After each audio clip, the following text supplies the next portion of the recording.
Okay, so here we are in part 2 of our Mystery of the Seven Keys episode. We are picking back up where we left off. We had just realized that we probably need to go check in on Leo. I think we were talking to Agent Zane and he suggested that. So that is where we are going to be going. We head over to his office. So when we walk into his office, Leo's secretary is gone and Leo's office door is wide open. So, yeah, no security indeed. So we can just walk right in. But then I guess somehow the door shuts behind us. And then we hear the secretary has returned and they start talking to Oscar, who has also shown up again asking to see the dean. And Oscar is insisting on, inspecting the crown jewels, that he really needs to be the one to do it for whatever reason. But the assistant tells him that actually the inspection of the crown jewels already happened and the dean has already left on his trip. So sorry, no, it's too late. You're too late, basically. But I guess now that we're trapped in here, we can snoop. So on the dean's desk, there is a flyer for a clergy convocation in Rome, and he's a speaker there, so that's likely where he is on his trip. But, Rome, huh? Who else was going to Rome? Didn't we see something about that? Yeah. Interesting.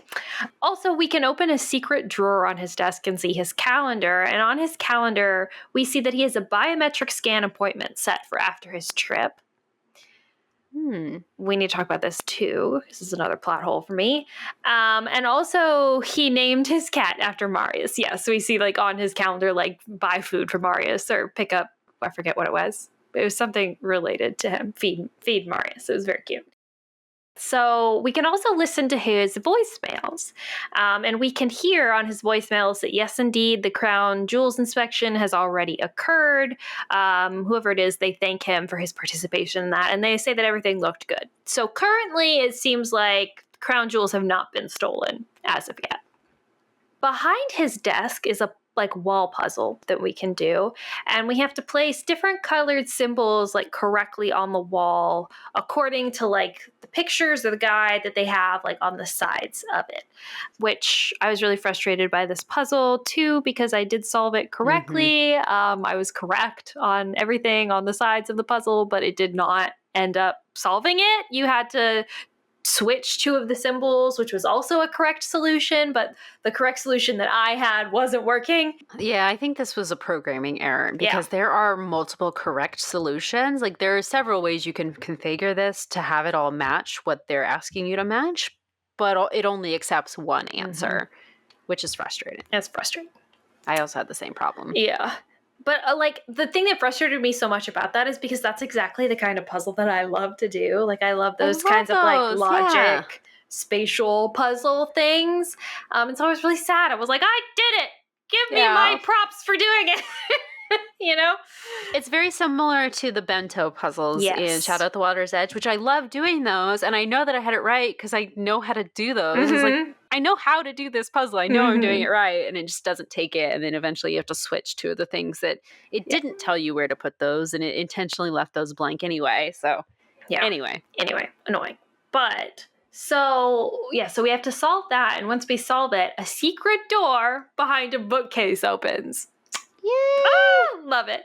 Turns out his cat was trapped back behind there, meowing. Because you could kind of hear the cat meowing as you were moving through the office.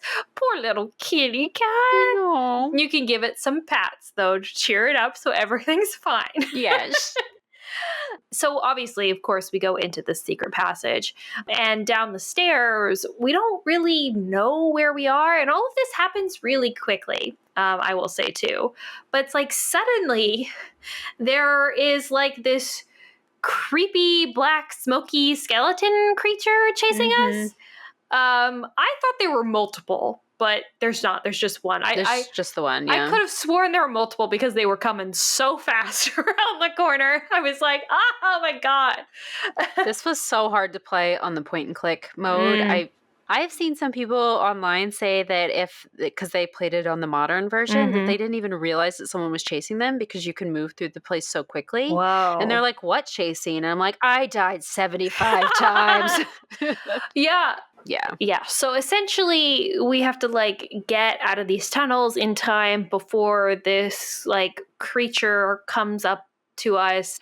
Also, the skeleton can walk through the metal gates down here in the tunnels, so that's not a deterrent, which I thought, like, I literally saw him coming through a gate. I was like, oh, no worries. I'm safe. Turns out I was wrong. So that we need to talk about that later as well, because that's another plot hole for me.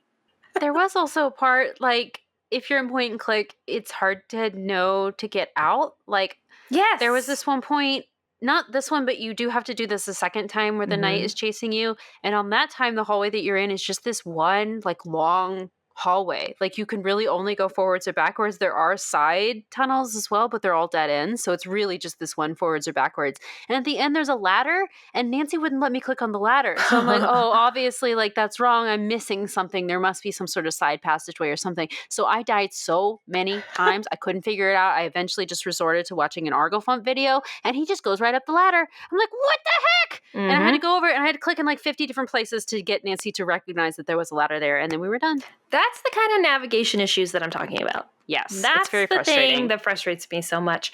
Yeah, too, I didn't realize that the first time around, this time around, I didn't realize that there was a gate that was unlocked that you could go through.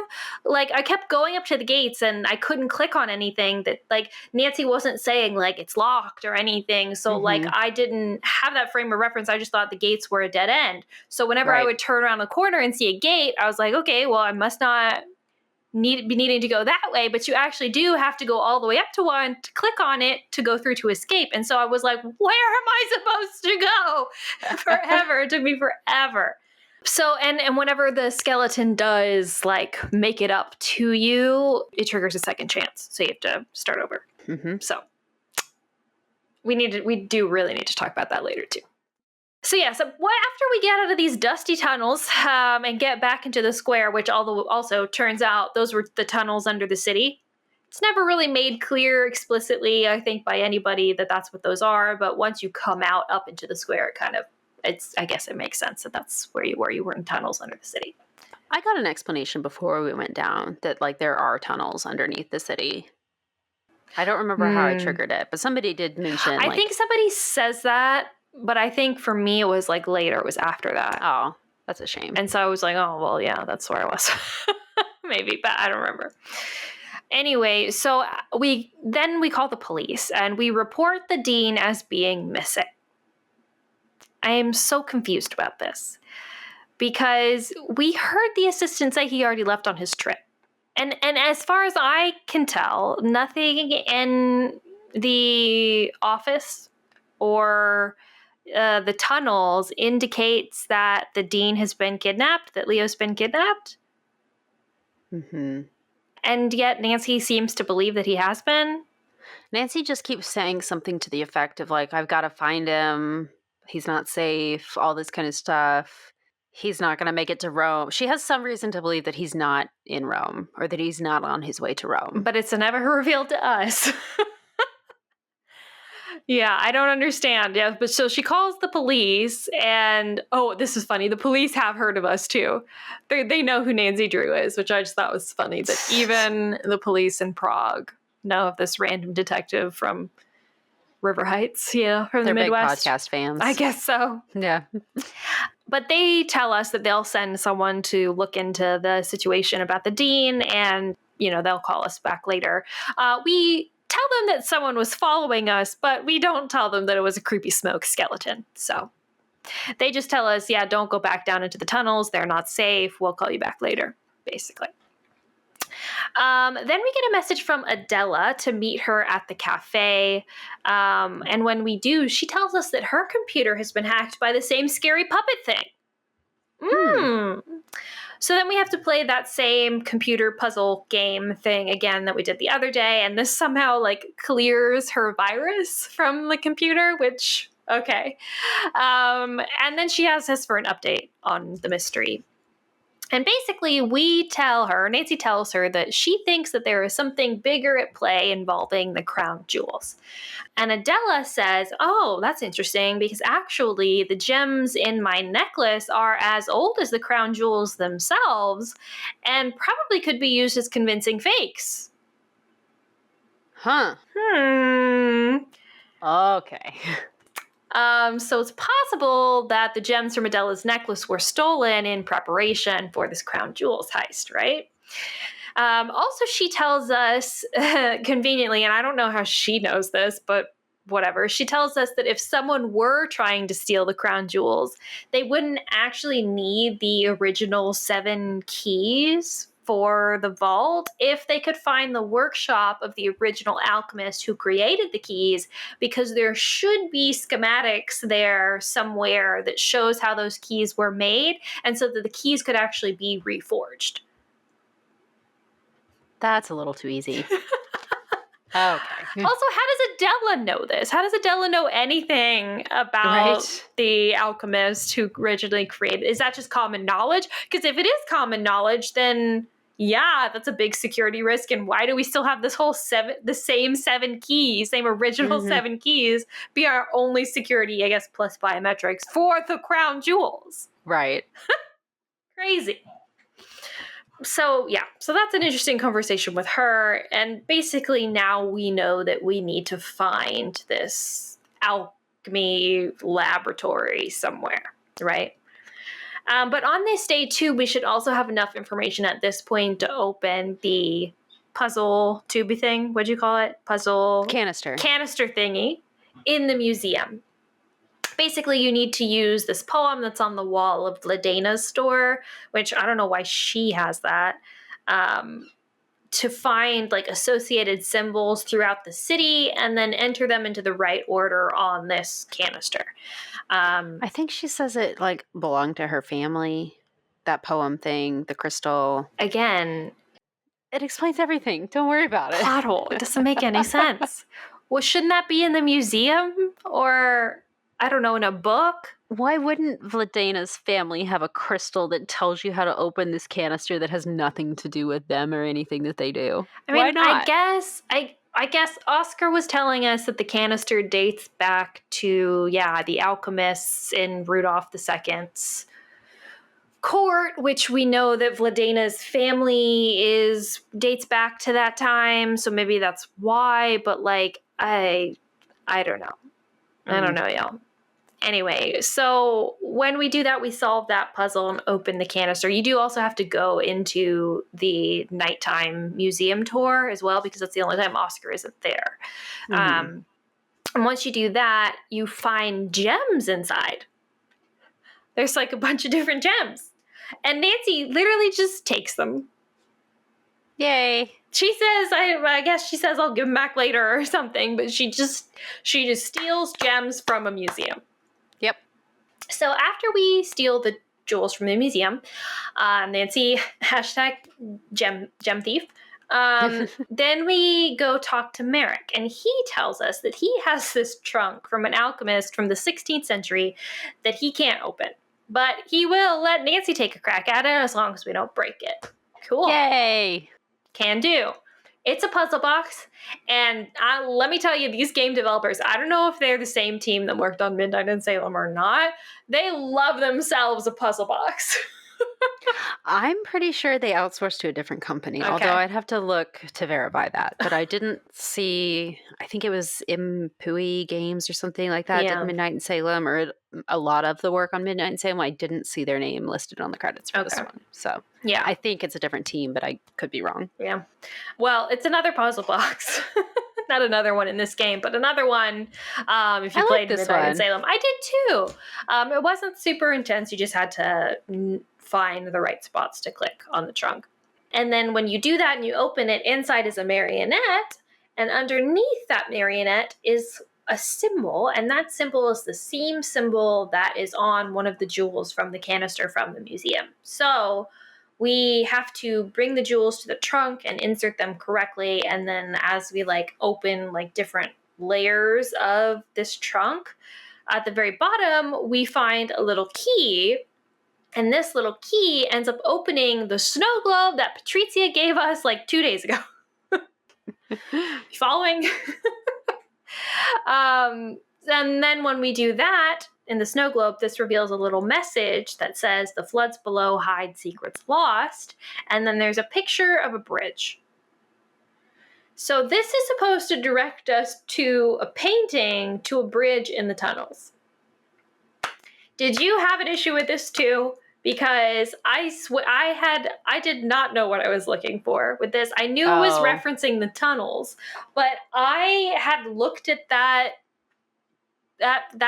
picture approximately one time as I was fleeing from the skeleton. And so it did not exactly encode in my brain, even as Nancy said, where else have I seen a bridge? Oh, yeah. I was like, I don't know. Where have you seen a bridge? This is Prague. I'm sure there's bridges freaking everywhere. Where, right, yeah. Like where? I don't know. So I struggled with that. No, I knew that it was, obviously I knew that it was for the tunnel. So I went down there and I just started looking at all the art. And then eventually I saw one that looked different. And I was like, this must be the place. So. Gotcha. Yeah, I looked around the tunnels too, but I was trying to do it fast because I was worried about the skeleton, which actually did really scare me. So I didn't spend that much time, and so that was a struggle for me. But I didn't like him either. Yeah. Get your adrenaline racing when you get that many second chances in a row. It really does, and makes me so frustrated. I did not want to do it again. Anyway, so once you find that right picture of the bridge, you can take the snow globe and like when you put the key in, it like detaches part of it, and you can like use that bottom part of it as like a key itself in the wall. It's got little ridges in it, and the ridges like fit into the wall. Yeah, right. And then this triggers this puzzle for us to like light. It puts like a beam of light onto the portrait of the bridge, and you have to use like these mirrors to like direct the beam of light all the way so that the entire portrait of the bridge, not a portrait, picture of the bridge is lit up. Mm-hmm. I liked that puzzle. That was a good one. Yeah. And then once we do that, it causes another secret door to open. And when we go in there, we find the old alchemy lab. Yay! Do you want to take it? All right, so we go into the alchemy lab, and it's pretty creepy underground here. I don't know. This is supposed to have been abandoned for centuries, but there's like some fire. Yeah. Like there's a candle lit down here, like a torch is lit. So the forge itself is lit? Can we talk about that? The forge itself is lit. So I feel like somebody has been down here recently. It's got a bunch of bookshelves inside. There's like this desk and a bunch of like, there's like a table with a bunch of alchemy, like stuff to do alchemy things with. Ingredients. What would you call it? I don't know. Components? There's alchemy stuff. Components. There we go. Maybe. Bunch of herbs and stuff. Big cauldron on the stove. Like there's a bunch of stuff going on in here. So we go over to the desk, and on the desk is some sort of like stone. And Nancy says that there's something inside of it that she needs to get out. So she's able to use this old alchemy book on the table to figure out steps to melt the stone. And inside is this like password essentially that we need to unlock this cabinet that's also in the room. So we do. So we unlock the cabinet, and inside is this ancient coin with like a weird symbol on the back that we will end up using later. A book that Nancy cannot read because it's not in English, and then some kind of diagram with a sketch of a clock tower on it. Unfortunately, now it's time to leave the lab. Unfortunately, when we go to leave, the way out is locked, and we're forced to go deeper into the tunnels to find our way out. In doing so, we are confronted again by the scary skeleton man, and this is when I couldn't figure out how to use the ladder to get out. But essentially, we go down this hallway, we're able to get to a ladder that leads us up out of the tunnels, and we do get out, and we get a phone call from Adela. She would like another update on the case, and we tell her that we found an alchemist journal written in Czech and maybe even some German, we're not really sure, and she says, oh, I can translate that for you, no problem. What I need you to do is go to the cafe right now because it's kind of late at night. Well, so on the phone, she actually tells us like, hey, you just meet me at the cafe in the morning and I'll get the journal from you then. But then once we hang up, she immediately texts us after that and is like, oh, wait, I can't meet you actually. You just need to leave the journal at the cafe. Right. So we have to like go into the cafe and nobody's there. And she also says something to like make sure that Patrizia knows you've left the book. And I'm like, okay, the book is about to get stolen, right? Like this is how it sets up. But that's not what happens. I was really confused why this is set up this way. But essentially, yes, we just go into the cafe, we leave the book behind the counter, and then we have to text Patrizia. Yeah, then we text her like, hey, the book's behind the counter, and then it's just the next day. Yeah. So everything's fine. The book does not get stolen. But I was so confident. I was so certain Me too. that we were going to do this. And then like Adela was going to blame us for the book getting stolen or something like that. I was like, clearly this is Adela trying to steal this journal from us somehow. Right. Like, but it's not the case. What I thought. Yeah. Because like what reason is there to call us and then like literally, I mean, immediately after we hang up, there's a text message from her being like, actually, I can't meet you. I have stuff to do tomorrow. Yeah. So, I mean, I do think that they put this in there just to create suspicion around Adela, which worked. It worked. But I just don't think that's necessary because it was really confusing when it ended up like, because it would be one thing if like it was just like an open-ended suspicion, but we literally figure out tomorrow morning that it doesn't happen that way. Like nothing bad happens to the journal. It's, you know, everything happened the way she said it would. So we don't have to wait to find out like, oh no, that was actually just a red herring. It's just immediate. Yeah, it's going to be like one more second before we find out that it's fine. So it just seemed unnecessary to me, but yeah. So we leave the book behind the counter. At this point, we do have the opportunity to call the police back and ask about Leo. So we do. And they tell us that the airline says, yep, all good. He boarded his flight, so no issues, right? They say that there's nothing more that they can do. And Nancy's like, well, do we know if he's okay? And we don't really get an answer. But that is the end of day 4. And then the next morning, we go back to the cafe and ask Patrizia to help us distract Adela for a minute so that we can snoop through her bag. Because at this point, we're like really, really suspicious that 1, she's stolen this book that we already know did not get stolen. And 2, that all of this is just to get insurance money. So Patrizia is more than willing to do this for us, and it works. And she's distracted enough that we can kind of look through everything in her bag. Inside is this like locked case, and you have to like slide some things around to make words, and inside is what must be her necklace. The necklace is hideous. I know. It's so ugly. It's like primary colored jewels in like this like yellow gold setting. Yeah. Yeah. And it's like a really big piece as well. Like it looks like a statement necklace that you could have bought from Charlotte Russe in 2013. Yeah. Yes, like, absolutely. Yeah. Anyway, so we see the necklace, and also we see an incomplete insurance form. So Adela comes back to the table, and we ask her about this, and apparently she never had insurance. Okay, I guess it's not an insurance scam then. This is so confusing though, because why not just say that at the beginning? I understand that maybe it's a little bit embarrassing that like you didn't insure this really expensive thing, but like that happens all the time. Just be like, I was going to get it insured, but I never got around to it, and now it's too late, you know? So like when we asked about making an insurance claim before, she was just like, don't worry about it. Instead of just being like, actually, I can't.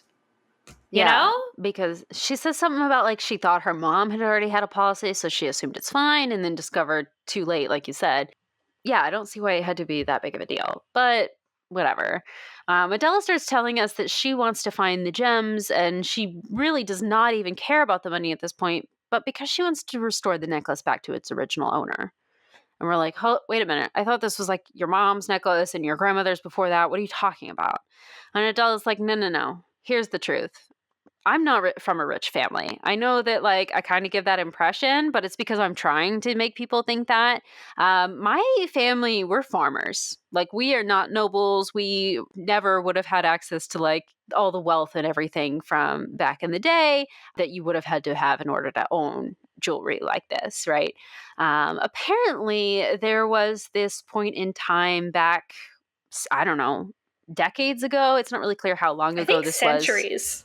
I think it was after Rudolph II. It's kind of implied that like after Rudolph II got dethroned or whatever, or like Mm-hmm. he I don't know how that happened or whatever, but everybody like fled and like alchemists were like ousted from the, like it was very dramatic, I think. And so it's implied that like during that time, this was that time because they were Okay. fleeing. Yeah. Because they just kind of describe it as like issues with the political regime going on, and this family that did own the necklace basically had to flee.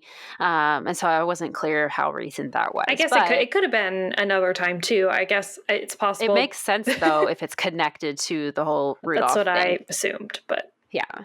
So there's the uprising with the political issues and everything, and this noble family basically came to Adela's family and were like, please hide us, and they gave them the necklace basically as payment for helping them.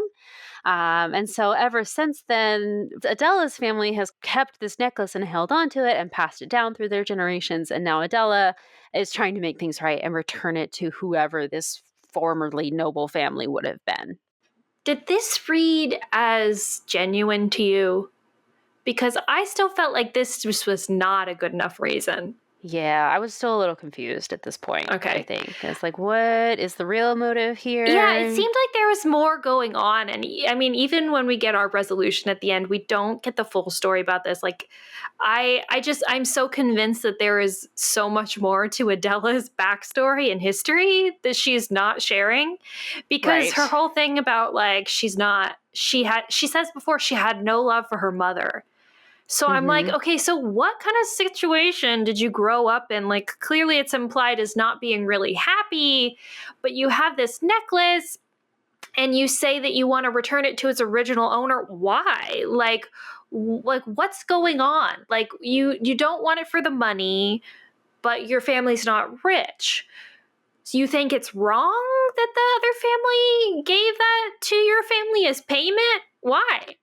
Like, why do you feel the need to restore it to its original owner? Why do you not care about the money? Like, what? It seems like the original owner probably doesn't even know it exists anymore anyway, if it's Right. been truly that long. Like, so-and-so rando is not going to know that their great aunt gave away this necklace back when there was a political uprising. Like, it's literally been so long. Maybe I'm wrong, and maybe it hasn't been that long. Like, maybe this is like World War II or something. That's what I kind of thought, honestly, because I thought maybe like grandma had hidden these people and grandma got the necklace and then gave it to like Adela's maybe mom. These are jewels from a Jewish family, and maybe that's what this is about. Who knows? And so she wants to try to right that wrong because she feels like it's like stolen goods, kind of. That I could buy. That feels more realistic. But like, that's not what she says. She doesn't explain that. So it's very unclear. The reasons that Adela has for doing the things that Adela does don't make sense to me. So who knows? Well, she also tells us that she was able to translate that journal. Inside the journal was a ton of alchemical notes, bunch of royal orders. There's also like random stuff like riddles and poems that aren't relevant, don't really make any sense. But she gives us the relevant translations, which of course we will need to use to solve later puzzles. The first riddle that we get, actually, the stuff that she does give us, it's like four different riddles, right? 3 different riddles? 3 riddles. Yes. Okay. The first one requires us to move the Dalibor Knight in his suit of armor. This is where the like moonlight thing plays into it. So basically we have to go back during the haunted tour, move the knight's suit of armor around a little bit until the helmet opens. This puzzle, this killed me. Really? This one made me so mad. I had to get Lance in here to do it for me because I could not do it. I was looking at the walkthrough. I was looking at the strategy guide, and I was like, based on what you give me here and what I see on the screen, I cannot solve this. There's nothing that tells you what needs to be done. You can just move some of his joints. So like both of his elbows move, both of his shoulders move, and then his neck moves. And so I think each of the joints can move in like 3 different directions. And so you're trying to like put him in this position. I got lucky and I was able to solve it in like a minute. And I just like, okay, his head probably needs to look here. And there is this like moonlight beam on him that if you get it right, it will start like the moonlight will shine on that part or whatever. So I was like, okay, I'm getting more and more moonlight. I must be right. I understood I could get the right side of his body. Like I got like the sword arm and all of that. It was the shield I was like, what is going on over here? And I figured out, well, we ended up being that, like, I had to turn, like, you could turn to face a different direction. And that, I think you can move things a little bit differently if you do it from that angle or see something else. I swear, I don't know. I still couldn't figure it out. Lance had to do it for me. I couldn't do it. Oh, I'm sorry you had so many issues with it. I really got lucky, but I could see how, like, if you didn't just happen to position him correctly, that it would take you a really long time, because there's really nothing that tells you what's right. This is why I'm saying that, like, I'm probably just old. I'm probably just old and stupid now, and I just can't do it. No, I'm serious. Like, I struggled. But there's really nothing that's telling you what you're supposed to be doing. That's the thing. You just, like, process of elimination, figure out that he's supposed to move, and that's it. Yeah. Anyway.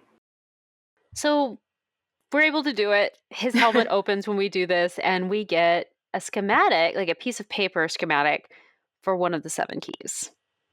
The next riddle requires us to do the clock replica puzzle in the cafe. This probably was my favorite puzzle in the entire game, because the whole puzzle is just like learn how to read the clock. Mm-hmm. If you're not familiar, this astronomical clock in Prague, it's a real thing. It's very famous. It is like the oldest still operating clock in the world. It's been running since like the 1300s or something, I believe. And it tells you how to tell the time and date in like 7 different ways. Mm-hmm. And so just first looking at it, it's not something that looks just like a clock that we're used to. But yeah, it's really fun if you actually know what everything means, to like go in and you can see like where we're at in the zodiac in this part of the year. And there's all different calendars as well that it uses. I think it's a really neat thing. Like, just in concept, it's a really neat thing that you can go see. But doing the puzzle was also really, really fun. So Ned also helps us out with this. He texts us some like instructions on like, this is why it's this way, and here's how to use it and everything. I will say too that I don't think, at least, that you could solve this puzzle without texting with Ned. Like, Ned gives you basically how to solve the puzzle. Yeah. Like, without texting Ned, you can't do it. So yeah, definitely you need to text Ned, because he gives you examples of like what to do, and then you basically read it based on that. I don't love that. I like the puzzle itself, but I don't like that, the solution comes from Ned. Like, there should have been a better way to find the information. Well, if we could have just Googled, like, if Nancy could have opened a web browser on her phone and searched, like how to read the clock, like, could have gotten the same thing, but Ned had to search it and we had to text him to get it. I just wish that the solutions to all the puzzles in the game should come from elements that within the game. You know what I mean? And the whole, like, our friends are, like, all the way across the, globe in another country. I'm okay with them giving us hints to solve things, but it just seems like they're not involved. Why would they? You know what I mean?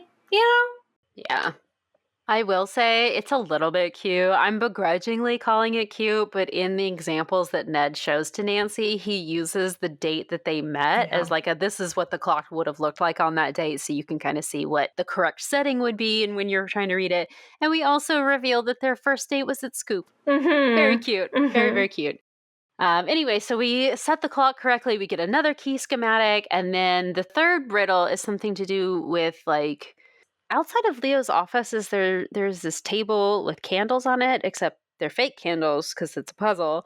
So you have to like do this puzzle, and then once that opens, you get another schematic for another key. Then we go to leave the church office, and this like smoke skeleton monster is hiding around a corner. You remember this? Yeah, I do. I didn't like this part of the game. It was weird. I was like, what's happening? Like, why is it just over there? And why is Nancy not approaching it? We're in daylight. We're in this big, massive square. There's people around. We're in relative safety. And Nancy knows that this skeleton thing is a person. Like, she's very aware, and she even like, I think she says that or something at some point. And so it's like, even though it's spooky, Nancy herself communicates pretty clearly that she's not that spooked. Like, she knows this is just a bad guy trying to intimidate her, as per usual, so why is she not going up to that thing? I don't know. Anyway, so Nancy comes to the conclusion that whoever this smoke monster is tracking us using our phone.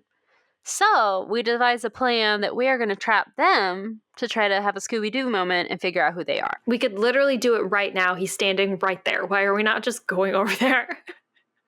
I don't know. So there's like this area behind the cathedral that we have not been able to access yet because it's like a construction zone, essentially. So we use the screwdriver. We're able to break into that area and get back there. And we're able to set up this elaborate like trap with boxes and scaffolding. And then we like leave our phone there and then try to like hide so that this smoke person will track our phone and trap themselves in this construction zone. Do you want to take it from here? Sure. I just have to say, too, with this is so goofy because it's like I thought that what we were doing is we were going to lure up this skeleton dude to the top of the scaffolding and then have him fall to his death. No. Instead, what happens is we just like rig these boxes to fall on him. And so he's like trapped by these empty cardboard boxes. What? Mm-hmm. How? Who is that trapping anyone? You can't just knock them to the side? Yeah. And yet it's still the person's still in a skeleton costume. And so it's like, are we no longer scared of them? We're behind the church. They can still attack us, which, by the way, they did 20,000 times before when we were in the tunnels and had to get a second chance. Why is this different? Right. I just have so many problems with this. Anyway, so we do that, and I guess does Nancy take the mask off, or does he take the mask off himself? There's like a cut scene and then the mask is off. Okay. So I'm not really clear either. Anyway, turns out it's Radek. Surprise, surprise. Mm-hmm. To no one's surprise. Basically, he tells us he can't explain right now why he's been following us. And he tells us that we actually need to get out of here because he's not the only one who knows that we're here right now. And then Merrick appears. And he seems to be there because Radek is there. And then Nancy asks if they're working for Residente, which, again, I don't know how Nancy came to that conclusion, but she did. And so she asked about it. And Radek accidentally confirms that yes, they are a part of Residente. But he says, we aren't the ones that are after you, Nancy. He says that Lutkage, this local tech company, has been blackmailing them to follow Nancy and I guess try to scare her with this skeleton costume. Radek says that these Lutkage people are criminals that are worse than the Residente because they don't care about the Czech people. They're really just in it for profit or whatever crime, I guess. And he says that Lutkage is after the crown jewels and that they sent Radek to follow Nancy to inspire her to find the 7 keys faster. This doesn't make any sense to me. Because clearly this is a scare tactic, right? So they're trying to scare her. And so if you're trying to scare her, that doesn't inspire someone to continue, right? Right. Why send the stop looking into this messages if you want her to pursue this? Mm-hmm. Anyway. Yeah. Anyway, so Radek says he doesn't know how they got the tracking software on Nancy's phone. He didn't put it there. They gave him access to that tracking whatever thing so that he can follow her around that way. Also, we learn that Residente is this family lineage thing. So the people in this Residente secret criminal enterprise or whatever, it's been handed down as a birthright from parent to child to protect the Czech people. And we learned that Elka's mom was also part of Residente and that she died on a job for Residente. And so this is, Merrick had said previously that she died in an accident. I mean, it was an accident, but it was an accident in an effort to do something for Residente. And he has kept Elka out of it because he blames himself and he wants to protect her and doesn't want to involve Elka in any of the Residente business because he feels bad about her mom. Mm-hmm. Yikes. So anyway, now after learning all of this, Nancy wants to lay a trap for Lutkage, but she says this weird thing, like she needs proof that, well, this isn't weird, that she says she needs proof that she can trust Merrick and Radek, but then Merrick gives her his Residente pin, and this is somehow proof that she can trust him? I guess. I don't get it. I don't understand why this is supposed to be evidence that, you know, Radek's telling, or Merrick's telling the truth. Also, we get nothing from Radek saying that we could trust Radek. Right. So maybe he's like afraid of being identified or something. That he's like, I trust you to have this because with it you could harm me. So I don't. How so? I don't know. I mean, it's his word against ours as much as it ever was, you know? Yeah. Bit of a stretch. I'm just trying to think of ways to make it make sense, and I can't come up with one. It's okay, because after this, we go back to Apparat with them, and Nancy gives Merrick the key schematics that she found after doing all those riddles, and she tells him to just make the keys. And we do have to do like a little puzzle where we like match the key material to each of the different like schematics or whatever. But then Merrick is just like done like immediately. Like, I thought this would be a whole big to-do, and he's just like, all right, give me 5 seconds. All right, done. It's literally just done. Yeah. And he, like, hands us the bag of keys. Like, first of all, I'm so confused because, first of all, we have one of them already. Right. We have a key. Second of all, we only got 3 different schematics. So are those 3 pages the schematics for all 7 keys? Or was it schematics for just 3 keys? Or what's the situation here? I mean, unless there were like multiple pages hidden with each one, but I don't think that there were. There were 6 pages, and then we have the 7th. Wait, what? Yeah. 6 pages where? Of the schematics that were matching to the type. Oh, and we have the 7th key. Yeah, we have the 7th key, so there Merrick were 2 pages. 6. There were 2 pages with each riddle. Yes. That we solved with each riddle. So we found 6 schematics, and we have the 7th key. Yeah. Okay. Exactly. That was not clear to me. As I was doing it, I was like, how many, and why do we only have to find 3, and now there's suddenly 7? I don't understand why we're forging any. But truly, though, I don't understand why this was the plot. The plot was to find the key schematics instead of the plot being find the keys, because it's so much more compelling to find keys. To find keys than to find the schematics. And then if we're not going to make a big deal about forging the keys themselves, like it's literally over like that. It should have been another puzzle to forge the keys as well. Yeah.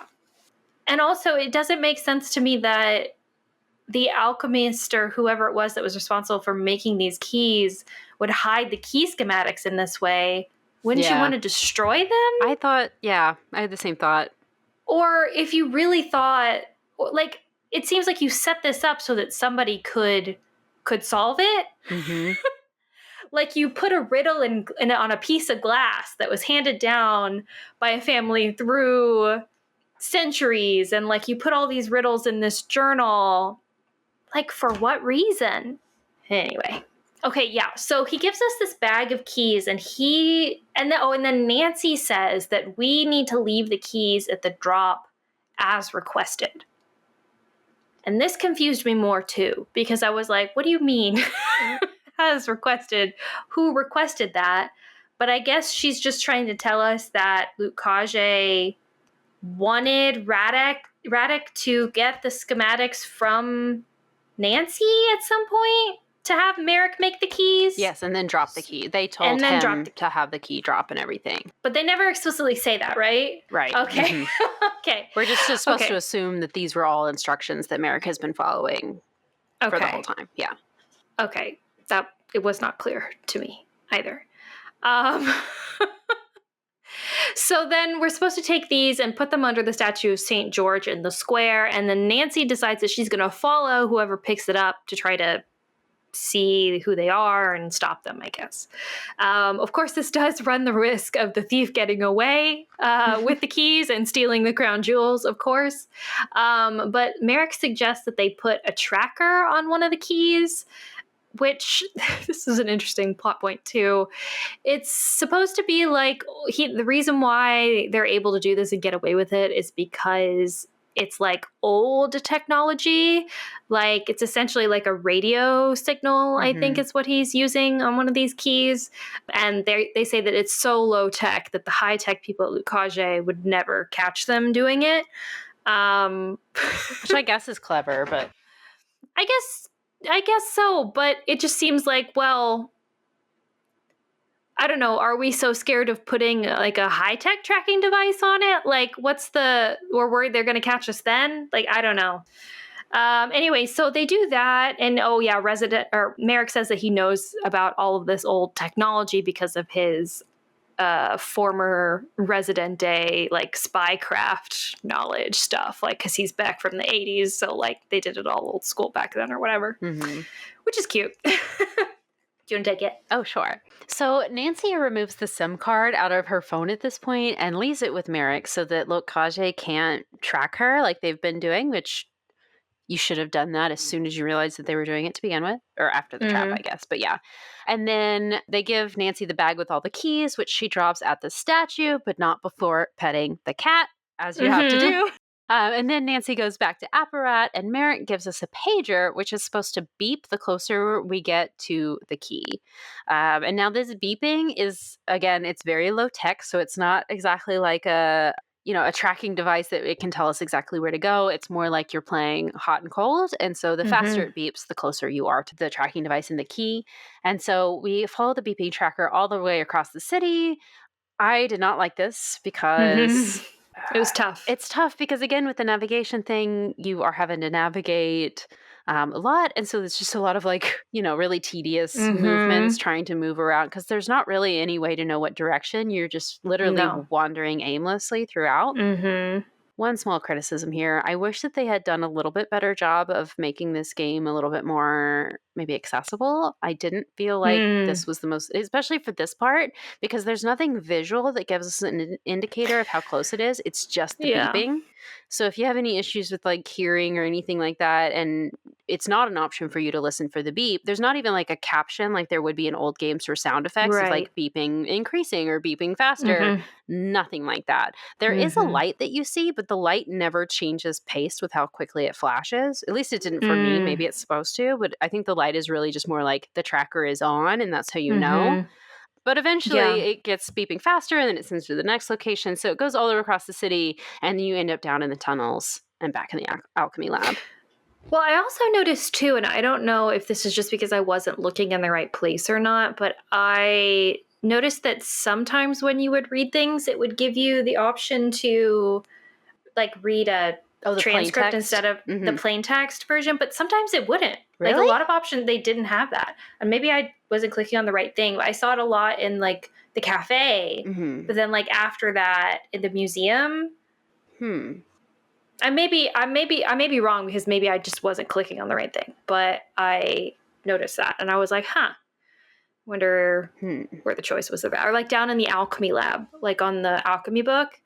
It doesn't show you that option. I know you're supposed to be able to press R anywhere and do it if there's text, but I haven't tried that. I don't personally really care for that feature. I'm really glad that it exists because I know that a lot of people like it and use it, and for accessibility purposes, I do think it's necessary. But for me personally, I don't really ever feel like I need it, so I didn't try to do that, so I didn't really notice that it was missing. But yeah, I do also... when you're doing the marionette puzzle, there is if it's right, it turns green, the little button at the bottom, but if it's wrong, it stays yellow. And it can be hard, if you're colorblind, it can be hard to tell the difference between if it's yellow or green. So yeah, that was another just minor complaint there. I'm not colorblind, but I could definitely see how someone who would have difficulty with that puzzle. So definitely something that could have been improved there, but... Anyway, okay, so Nancy ends up going all around the city with this tracking thing, and we end up back down in the tunnels, and it leads us back into the alchemy lab. Oh, so in the sorry, I didn't mean to interrupt you again, but the tunnels were where this beeping problem was really rough for me, because at really? one point I accidentally navigated away too far, and then I got turned around and I couldn't get back to the beeping. I ended up having to like go, and then like you couldn't, at a certain point you couldn't go back anymore. Like it wouldn't let you leave the way you came. I thought I'll just start over. Right. I'll just go back to the last part I remember beeping, but I couldn't do that. And so I was like, ah! I was just aimlessly wandering around in the tunnels.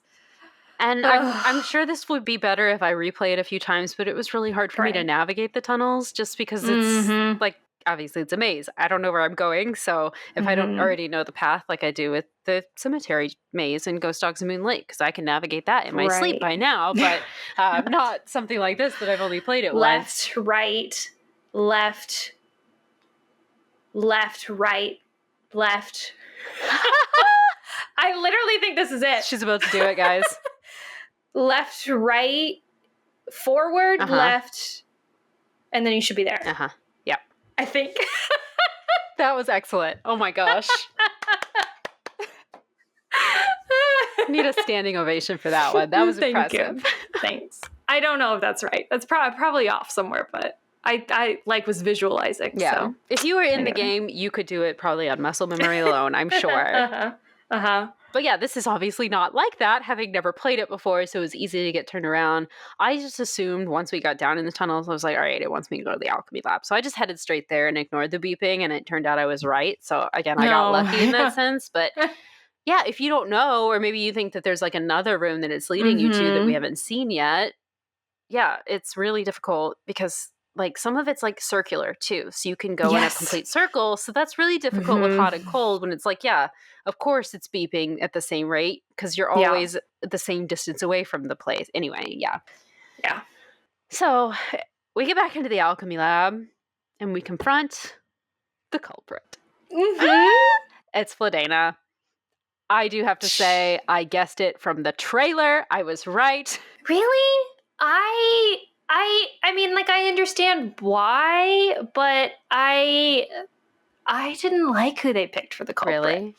Yeah. We can talk about it later, but yeah. It's very rare for me to guess right on these. And sometimes when I'm playing one of the Nancy Drew games for the first time, I forget to guess until it's like the in-game sequence. And I'm like, oh no, I need to like come up with a theory before they come around the corner, you know? Cute. And so I just forget to guess sometimes. But I was watching the trailer and I was like, it was her. It's definitely her. She's something sneaky about her. And then I started playing and I was like, yeah, I definitely still feel like something's weird about her. And I thought that it was Patrizia. I was so sure. Oh my gosh. Yes. Yeah, I mean, I wasn't so sure, but like I thought she had something to do with it. I really liked her. I didn't want it to be her, but I could definitely see like how you could think that it's her because they definitely do give her some interesting tidbits. Yes. So we'll need to talk about that later too. So yeah. So it's Fladena. And we're like, okay, so you working for Lokage? What's going on? And she's like, no, I am Lokage. She says that she's the one who replaced the gems in Adela's necklace and then lied about this other buyer that she'd had for it. There was never another buyer. She says that she actually did all this specifically because she needed a detective. Everything that she did was to get Nancy to Prague so that she could get her to find the 7 keys for her. Okay. All right. So we learned that her family has been gem thieves for centuries, not just in the gem business. I guess that was technically correct when she told us that at the beginning, but they've been doing this for centuries. She wants to do it for the money, obviously, but also the pride question mark that goes along with it to show the world that she and her family are important. I guess. Okay. So then she poisons us. Great. She managed to make some like poisonous gas in the alchemy lab, and she basically is like, she like throws the poison at us and is like, you're gonna die before you can ever catch up to me, and then she escapes. But she was not too smart not to take the instructions for the antidote with her, so the antidote instructions are just still hanging there above the alchemy table, so we have to do a brief little puzzle. We make the antidote, and now we are okay. So then we're able to continue using the beeping pager to try to track her again. And we pass through a room where it seems like maybe this is where she was holding Leo, or maybe she's been hiding out here partially. Not really sure, but essentially there's like a sleeping bag on the ground, but we do find one of his playing cards. Right. So that's why we think he was down here. Yeah. But also her computer is here. I guess it's Fladena's computer. I don't think that it would be Leo's. But her computer is here. And so, of course, we don't have our cell phone. It doesn't have the SIM card anymore, so we can't use it to call for help. So we're able to get onto the laptop and essentially like make a Zoom call to Merrick and Radek. We call Elka's laptop at Apparat, and she answers, but then Merrick and Radek are also right there behind her. So all three of them are talking to us, and they're like, we will call the police. You just go after Vladena. So we follow her all the way to the vault where the crown jewels are held. And she has just left the keys outside? How did she get in?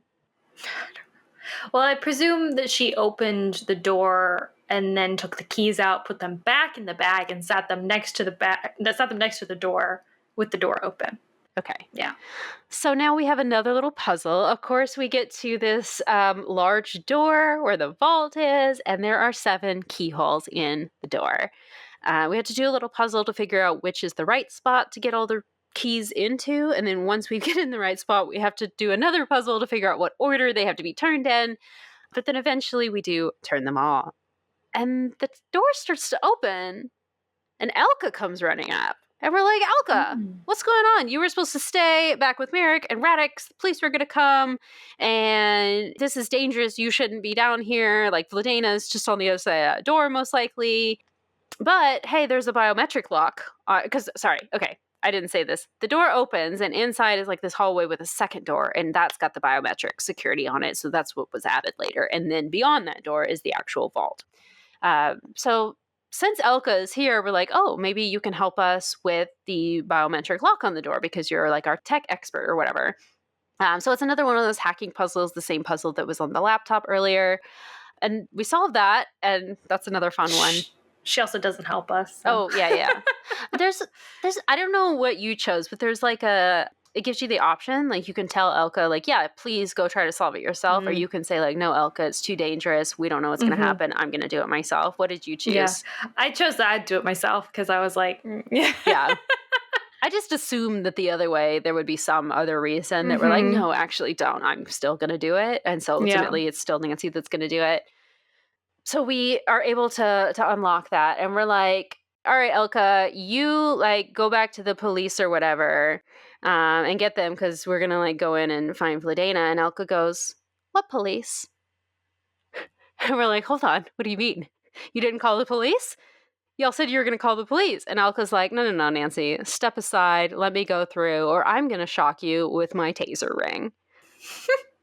All right. We finally learn that she's been a part of Lokage all along. In fact, she is the real tech expert here because we learned earlier that Vladena doesn't really like computers, so it doesn't really make sense that she would be this hacking group or whatever. But Elka does have these skills necessary, so like they try to play it off like Vladena is the mastermind in charge of this, but Elka reveals, no. She's the one who recruited Vladena into this.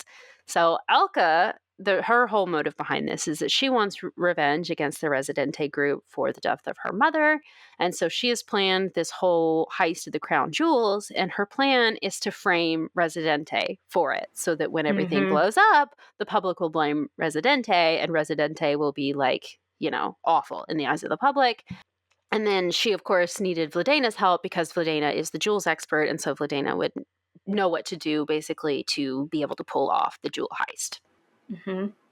So we trick Elka into thinking that there's one more puzzle that we still have to solve before we can get into the room. And while she's distracted, we grab her taser ring, run inside the vault really quickly, and then shut the door behind us so that she can't come in too.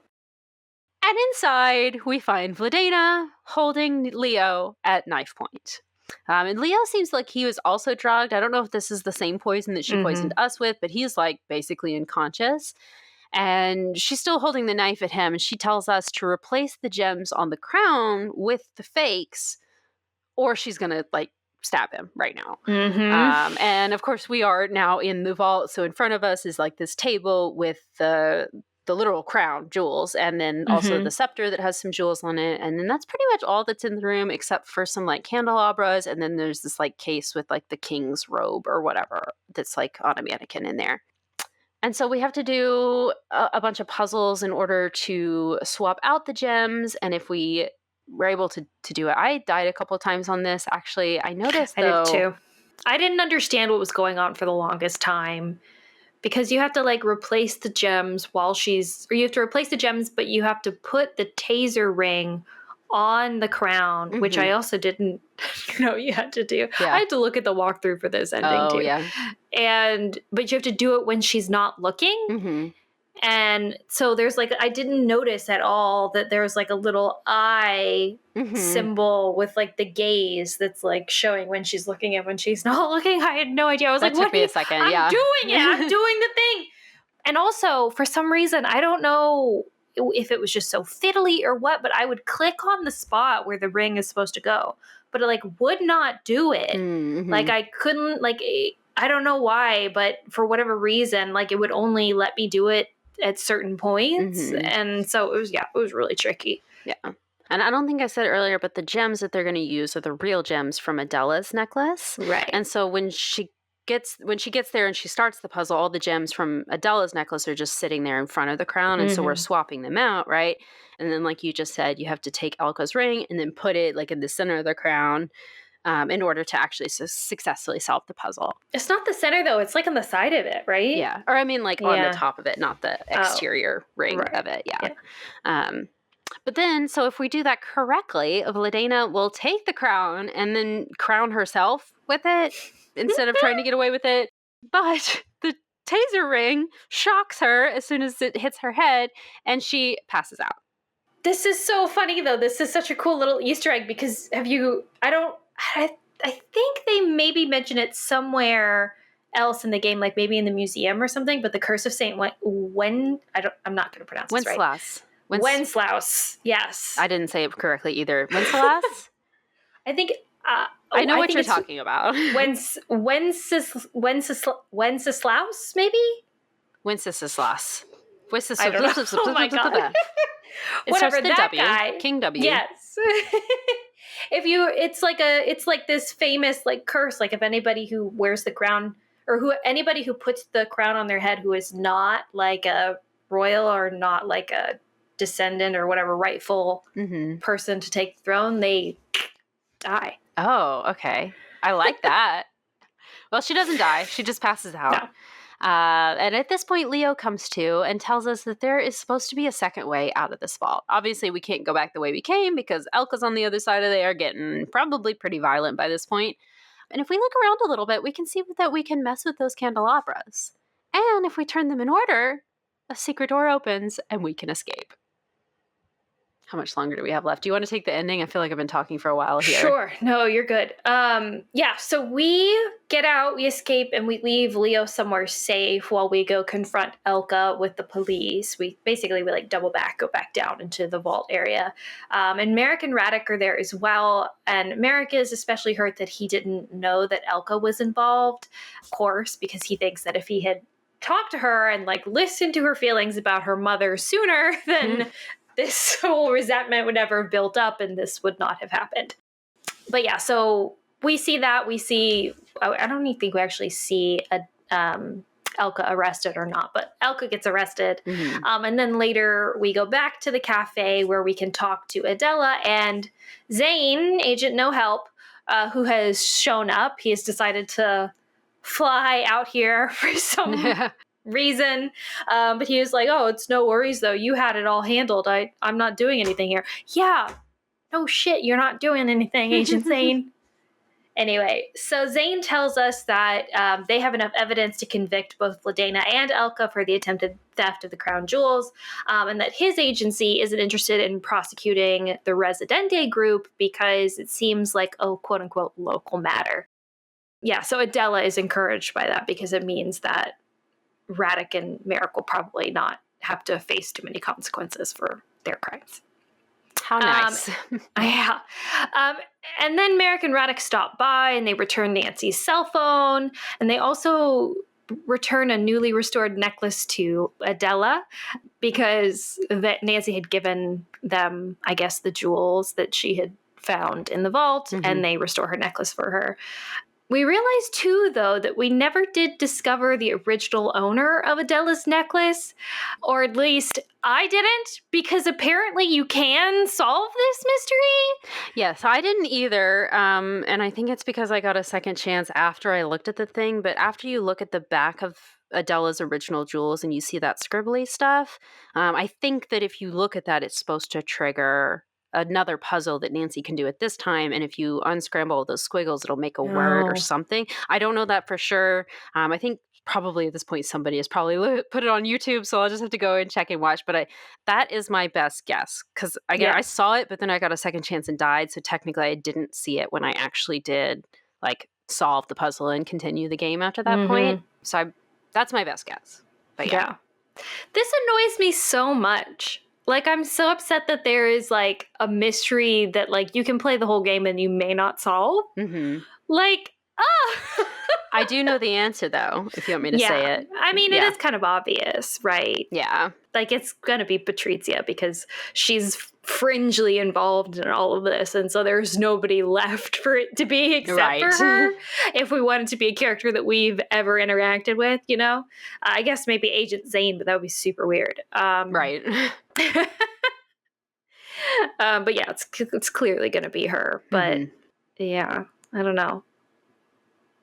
Oh, well. It just bummed me out. I don't mind it as a concept of like, oh, you know, playing, you know, this whole game and like there are still mysteries you could potentially, you know, go back and solve again.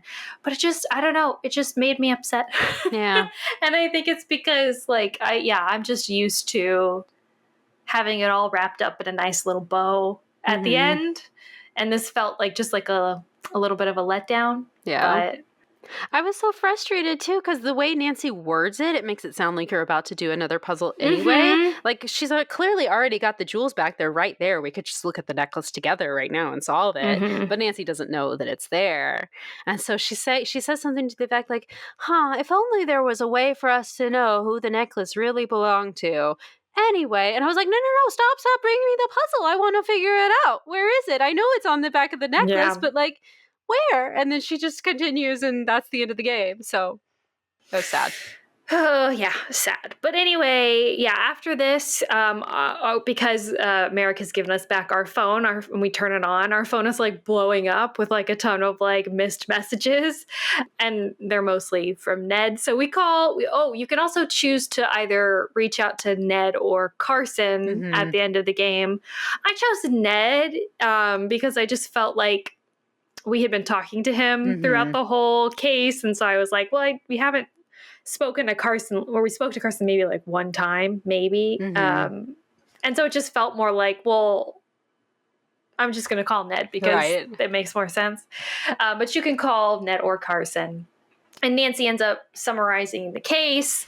I don't know what she says to Carson, but Ned ends up inviting us to his upcoming baseball game, which, is there a sport that this boy does not do? I mean, like, come on.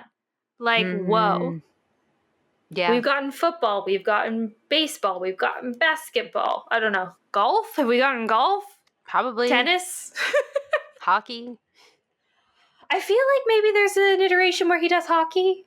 I feel like I could see Ned playing tennis as well, especially because we have so many tennis-themed mysteries, you know? Anyway. And Nancy is like, oh, yeah, absolutely. I just need to stop in Vienna first. Just kidding. She's on her way home tomorrow, which I thought was a cute little joke. Yeah. I thought it was going to be a reference to another game. Unfortunately, we don't get a teaser trailer for a next game after this one, but it was cute. We do get something else, Corey. I almost forgot about this. Wow. So if you watch all the way through the credits, at the very end, after the credits, you get your achievements and everything, right? And then you get a text from Agent No Help, asking us what exactly happened in the vault.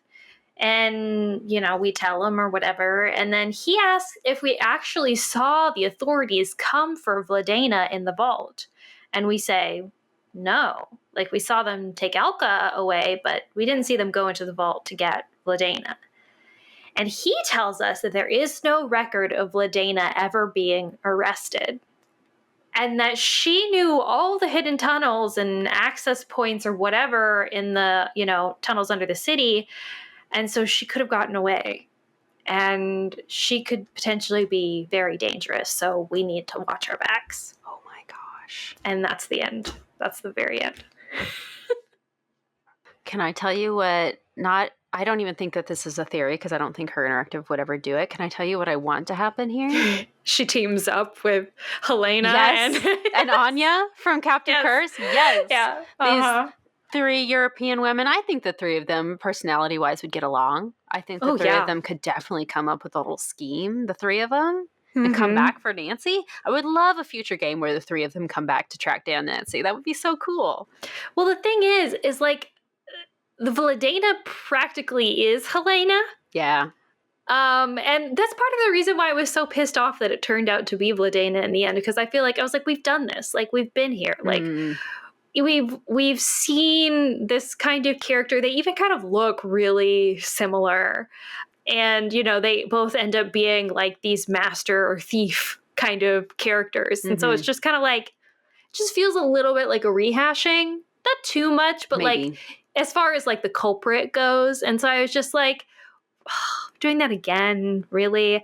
I wanted it to be Patrizia because I was like, we've never gotten like this, like kind of like, older cafe owner, like, secretly being a mastermind because she's back there listening to everybody's like conversations and is bored all day. So she's cooked up this scheme to, I don't know, reclaim her family's, stolen heritage or whatever it is. You know what I mean? Like, I wanted it to be Patrizia, but, whatever.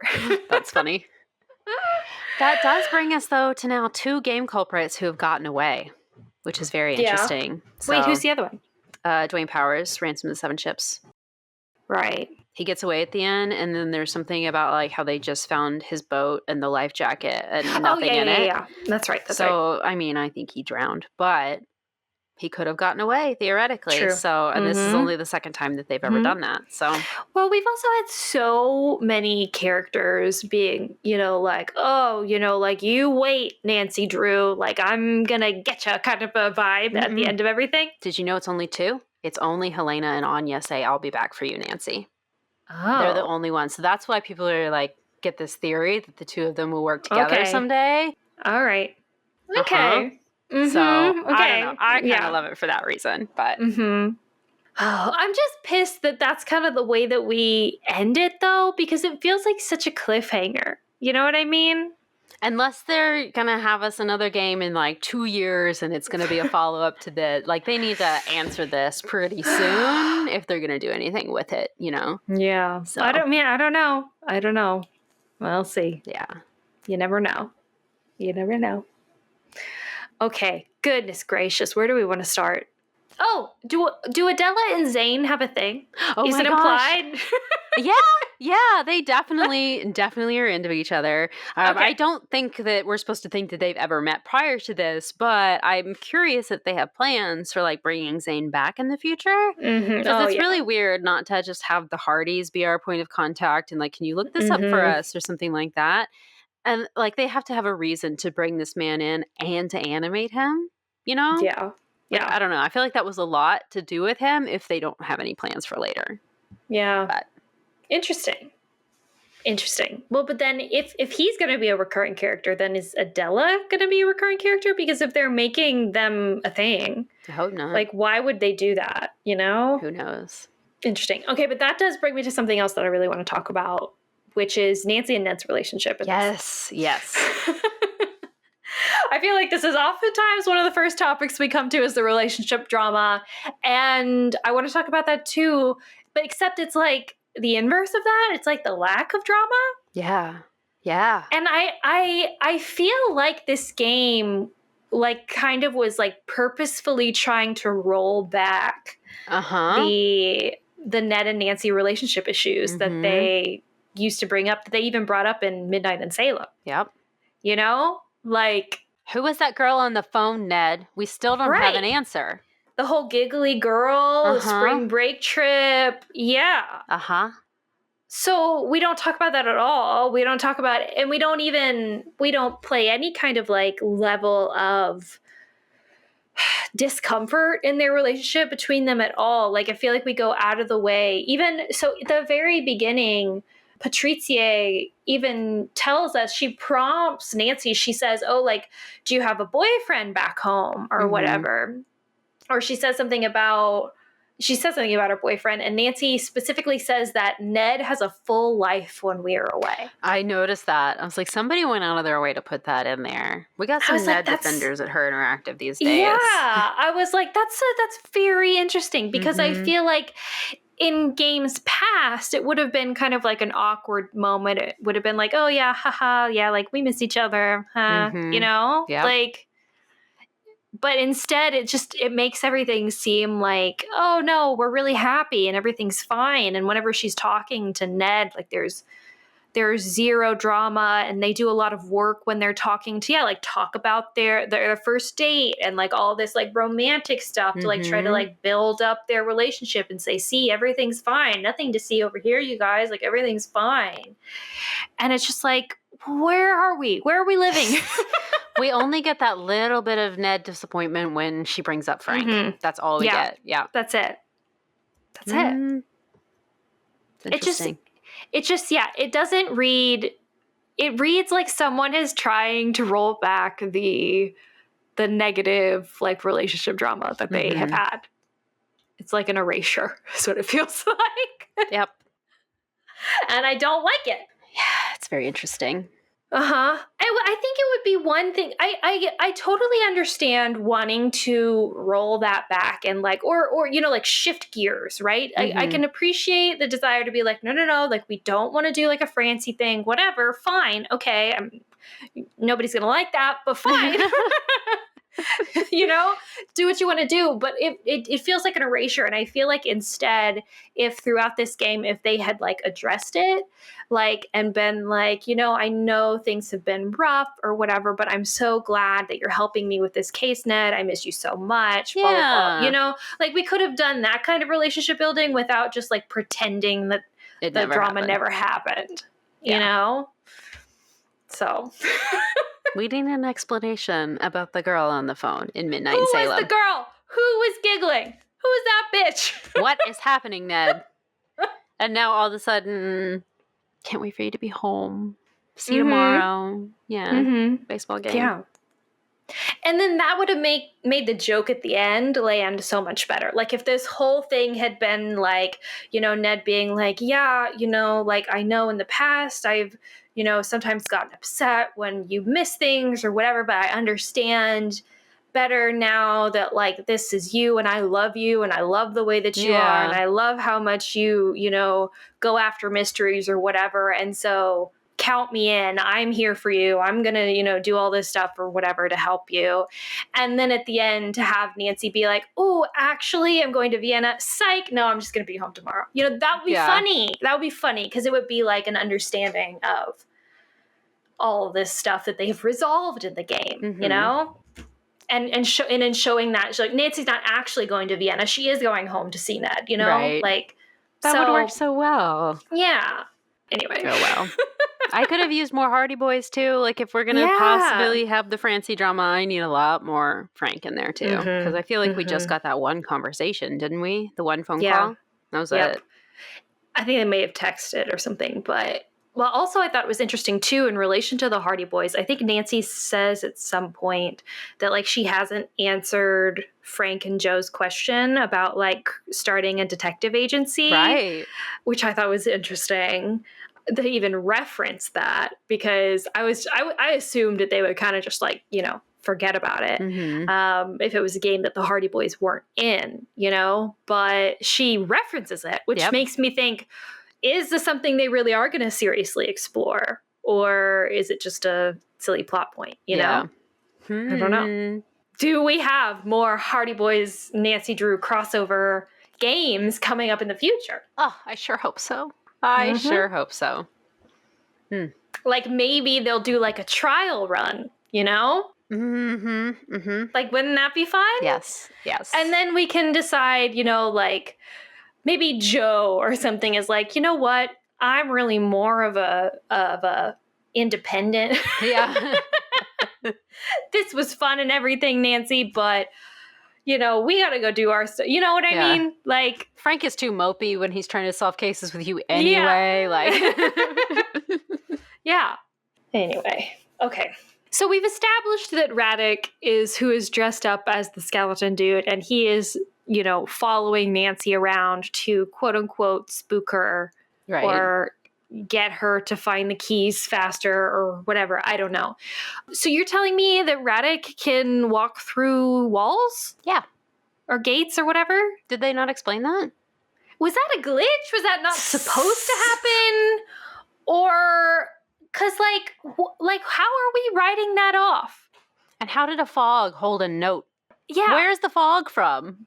I think we're trying to, play it off like Nancy isn't seeing things clearly, but it's like she's not been drugged or anything like that. I thought that's where it was going to go. Like, we find out at the end that we've got ergot poisoning again, or carbon monoxide poisoning. Yeah. Yeah, from being underground, Or, like, the fog could be, like, an alchemical thing that Ladena cooked up that does have, like, some kind of poison in it that makes you hallucinate or something. Maybe that's the answer. They just didn't tell us. True. There's a lot they don't tell you in this game, so that could 100% be it. But, like, wow. Also, yeah, like, the whole point about, like, okay, we're sending this skeleton dude to follow Nancy around and leaving this scary message or whatever. But, like, the whole reason that Nancy's even here is because they wanted her to come here to find the 7 keys. So why are they trying to scare her off? Why are they doing, like, a creepy puppet pop-up on her computer? Right. Why? What's the reason? The only thing that I can think is that Elka intentionally put the virus on Nancy's computer to get her to come back so that she can then be like, oh, give me your phone as well so that I can wipe it too. And that's when she puts the tracking device on there. Yeah. Maybe? Yeah, and it's also, like, assuming that, like, you can convince Nancy to give you her phone. Right. Like, yeah, what if she just says no and refuses? Yeah. Interesting. I don't know. And also, and the messages weren't about that. The messages really were just intended to scare Nancy. And so it doesn't seem like you, like, or the following and the message, like, why were we trying to scare Nancy if you wanted her to do the stuff? I guess unless you thought, like, oh, the only way she'll continue is if she's scared and, like, pissed off about it, which would be fine if Nancy reacted that way in the game. Like, if Nancy was like, oh, this makes me so angry that, I am being followed like this, or that someone would try to scare me with the message or whatever. And maybe, she said something to that effect on the podcast that, like, oh, it actually inspires me more when this kind of thing happens, But we don't get that. So it just seems like just kind of counterintuitive for the bad guys to do. And so it just seems like, well, it's just kind of a throwaway, like, token thing that they're putting in there because Nancy always gets threatening messages. Right. So it feels cheap. It does. Yeah, I don't really get that part. Yeah. And I don't understand how Radek catching us in the tunnels, because we know that it's Radek now. I don't understand how him catching us in the tunnels as the skeleton man gave us a second chance. Why? Was he attacking Nancy? Is that what was happening? Maybe. That was causing us to... But Radek would never do that in the rest of the game that they set up. So, like... Just what are we second chancing? Like, what are we doing? Yeah. Like, the way the second chances, I feel like, have been set up to work in the past is, like, Nancy has made a fatal error. She has died. She has sunk in the bog. She's been eaten by a carnivorous plant. She doesn't always die, though. Or gotten into some kind of serious accident where she cannot continue the mystery. Or been caught she's fired. And kicked off. Right.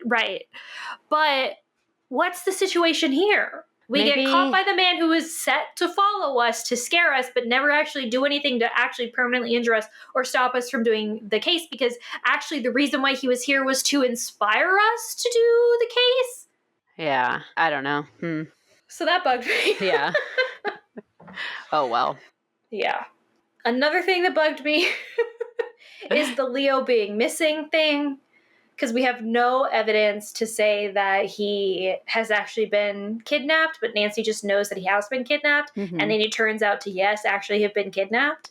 Yeah.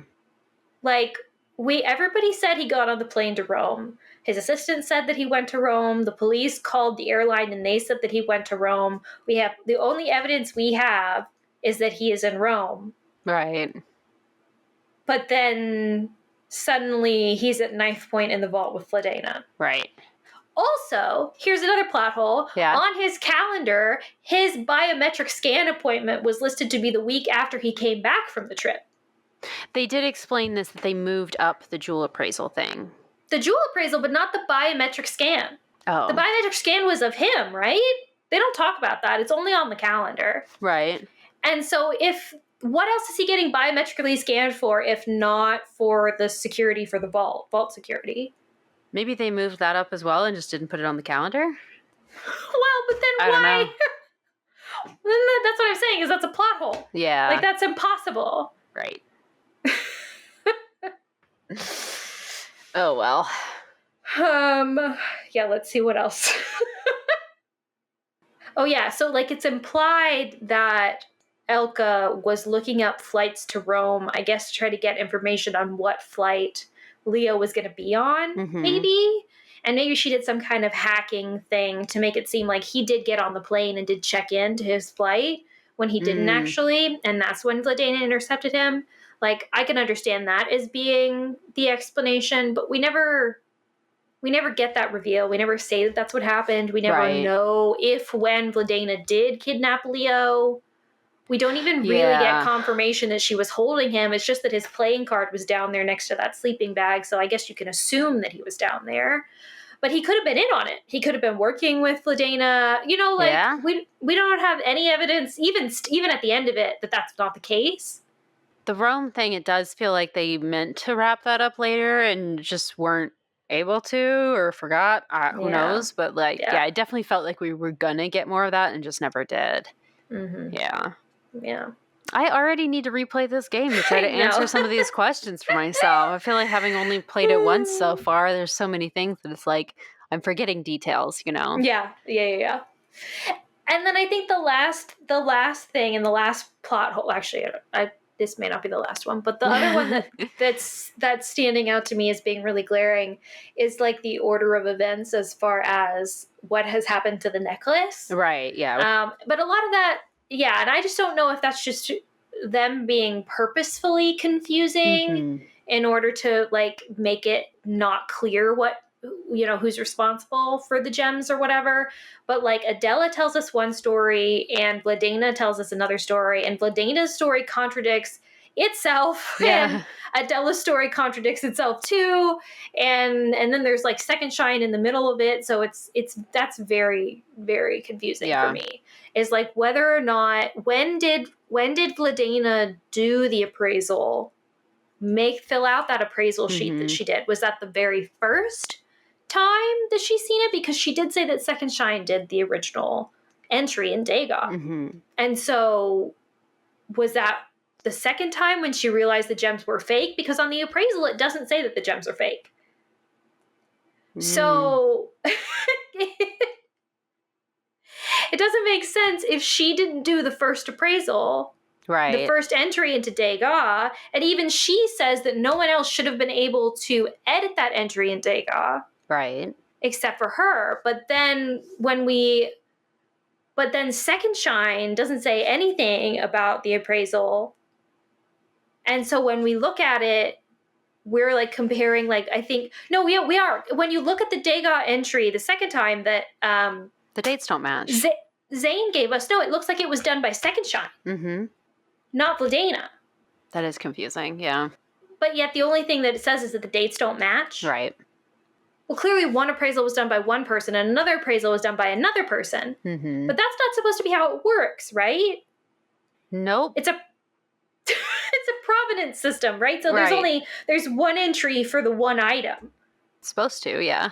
Right? Yeah.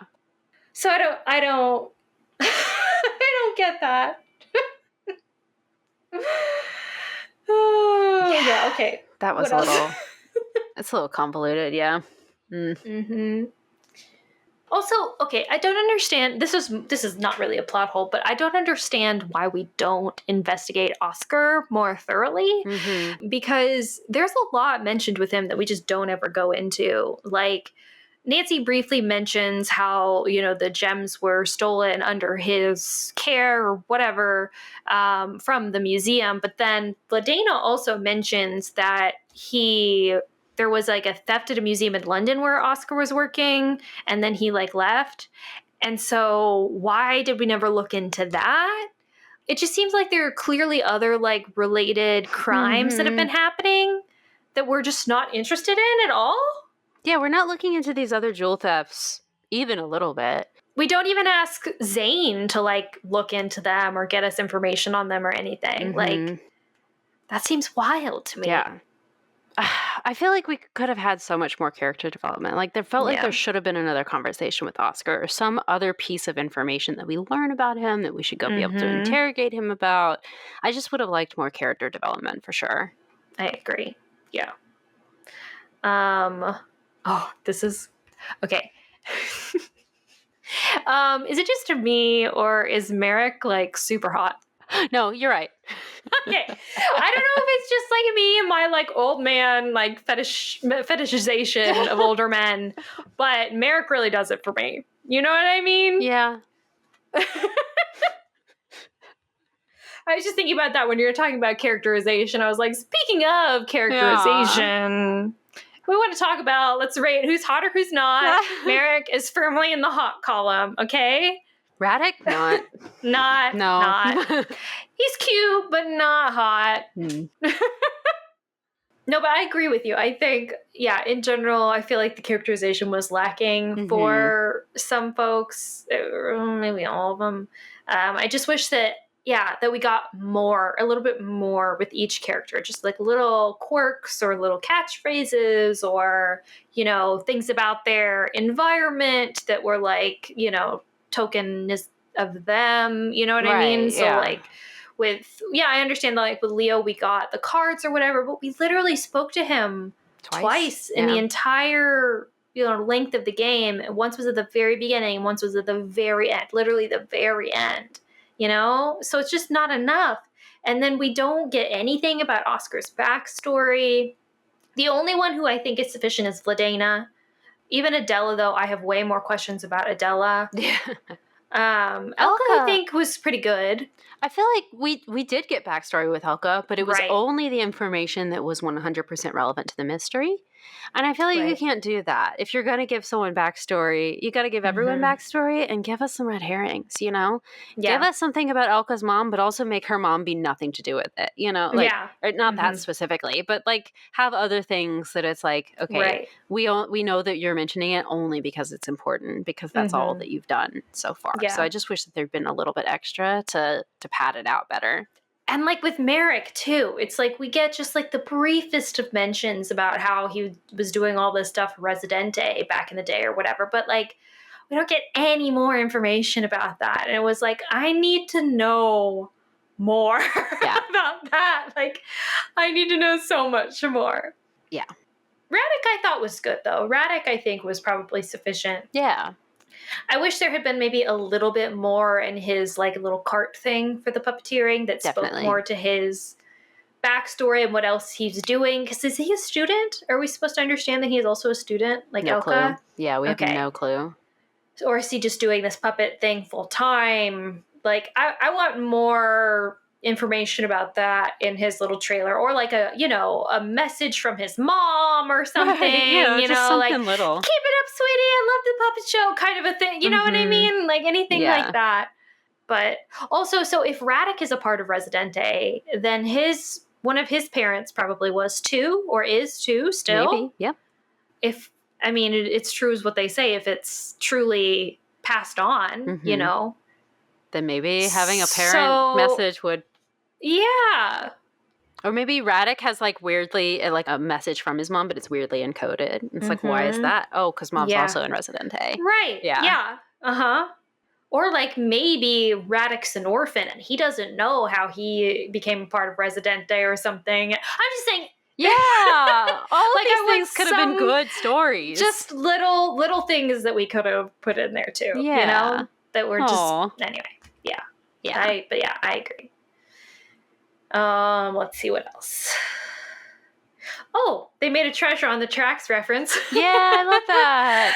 Early on when she's talking to the Hardy Boys, like they mention how they've been to Prague before, and I thought that was a cute reference. Yeah. We also get a Togo reference at the very end. Ned talks about Togo, which I thought was great. So they do really sprinkle it in there, and I really do think that they did a great job putting those references in. I really loved seeing all of those, and it made it feel so much more grounded in the Nancy Drew universe, you know? Yes. Which I think was, something that Midnight in Salem really lacked. I think there was a Coco Kringle in Adela's bag, right? Oh, yeah, I think so. Yeah, I think that was nice. Was it weird to you that we never really heard from Carson? Yes. Okay. Yeah. And again, I didn't call him at the end. I know you can, but I don't think we actually got a phone call with him outside of that optional one. Yeah. And I do wonder, I mean, I'd have to go and look and see or replay it myself, you know, but I wonder too if we did choose Carson, would we just be leaving a message for him? Oh, I hope not. You know, because that's all we did before. And so, and I'm sure it's probably just because they couldn't get the voice actor. They did though. They did. And they marketed like a video of him doing his lines for this. Oh, yeah, game. you know, you're totally right. I remember that. Yeah. Yeah. Well, I think so. Okay.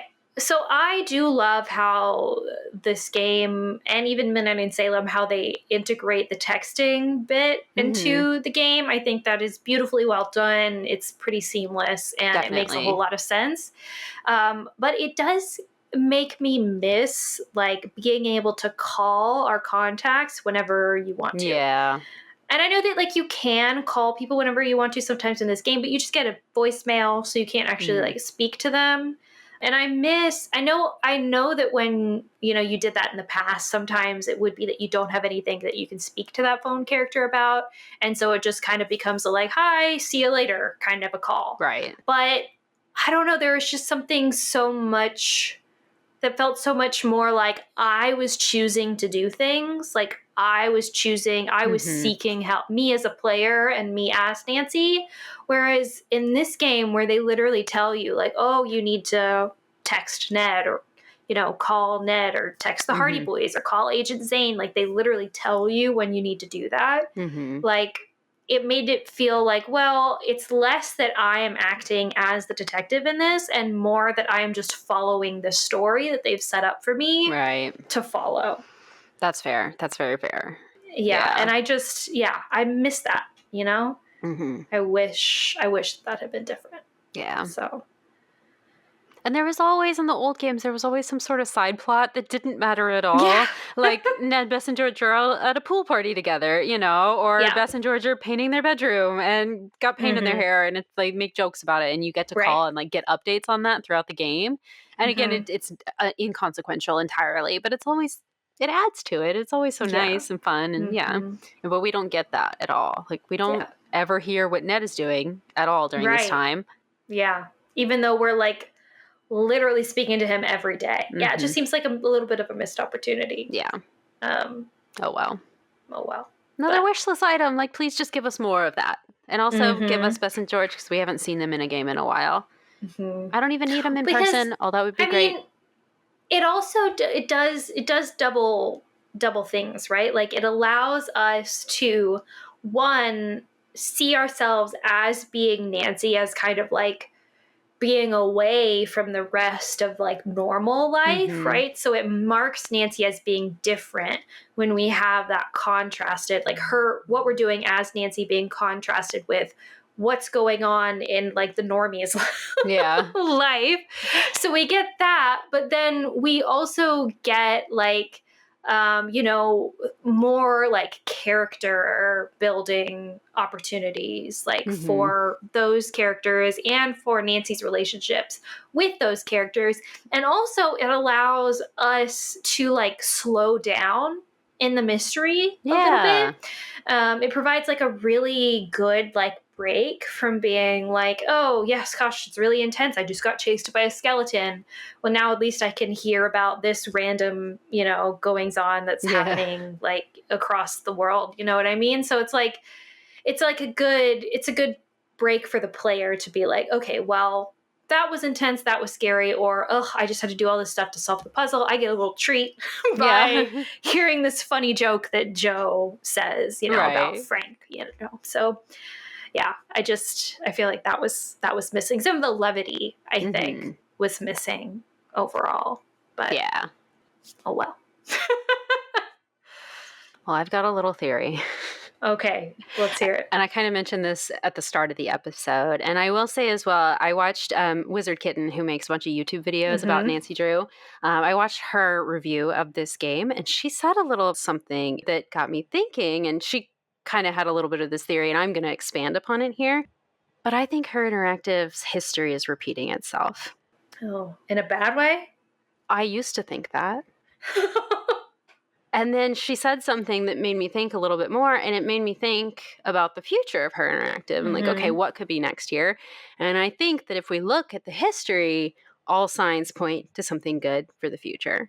So we've already done a whole episode on the history of Her Interactive. If you guys have not already heard it, go listen to episode 30 because we're going to go way more into detail in that than I'm about to do right here. But essentially, there was this company way back in the day, American Laser Games. They were doing great. Everything was wonderful.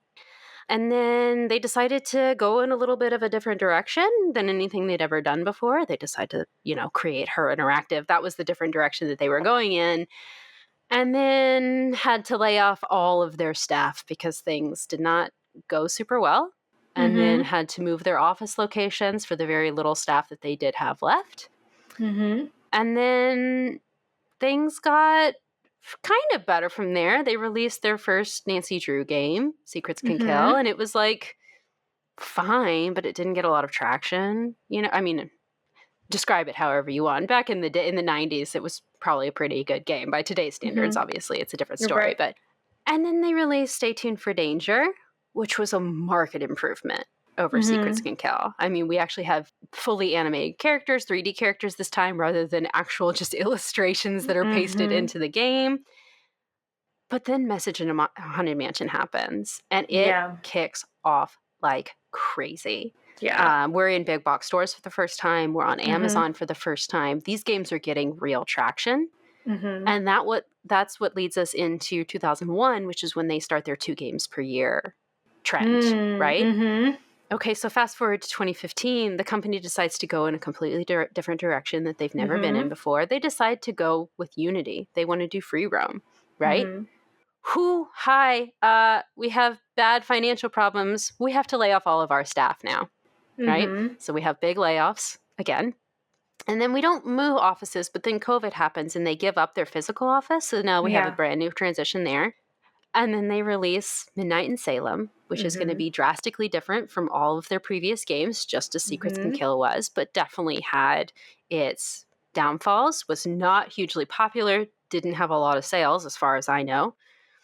And now we can kind of look at this as our Stay Tuned for Danger. It is a marked improvement over Secrets Can Kill, although it's not, it doesn't yet have the heart that the rest of the series is going to have, but it's definitely a step in the right direction.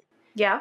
I think that if we keep up with this trend, the next game after this will be our Message in a Haunted Mansion that will really get the traction needed from the customer base, that it's going to actually do a lot of sales to get the excitement in this new series up. And if the trend works, it'll be a spooky game, which I'm all on board for. Yeah. And then from there, we'll have an actual success and see like an increase in the speed at which they're able to release games. So I'm hoping that all of that tracks. So. Not that I have any reason to believe, not that I have any reason to think that Her Interactive is necessarily doing anything. I have absolutely no idea what their future plans are. Right. But if all of that tells us anything, it's obviously a coincidence that these things have happened in these order over the years, and that the result was something good. But interesting. Yeah, I hope so. Yeah, I thought this game was great. I think they did a lot of things that a whole lot better than they did in the last game, and so it's really encouraging to see that kind of improvement. Yeah. And so, if it continues to improve in that way, then I hope so. Yeah, I think if we could look at this as a step in the right direction, then hopefully the next game will be even better, and then it won't be too long before we have like a real vibrant series again. That's actually things are happening and being made, oh my and gosh. It doesn't take 5 years every time. I don't think that I ever see Her Interactive returning to 2 games per year, and that's not what I'm trying to allude to here. But I think even every other year would be acceptable to the fans. I think that generally that would be a good pace. Maybe once a year would be even better. I would love that. But, if we could do a little bit faster, that would be great. Although I definitely don't think that we are going backwards to what we were. Right. At this point, I think that we can say goodbye to our old style of games and everything. But I think that if they can take what was good about this and apply it to a third game, then from there they'll be set and they'll kind of like have the rhythm to be able to a groove, to create more and give us more and like kind of keep on that same track. Yeah. So I'm hoping, fingers crossed. Fingers crossed, yeah. Anything else, Corey? That's all I've got for this one. I think I've talked enough as it is at this point anyway. How about you? Oof. Yeah, no, I'm good. That was it. I think just in general, I know I had a lot of criticism of the game. I know I kept being like, there's a million plot holes and all of that stuff, but I just want to reiterate, like, I am really encouraged overall. I enjoyed playing a lot of this game.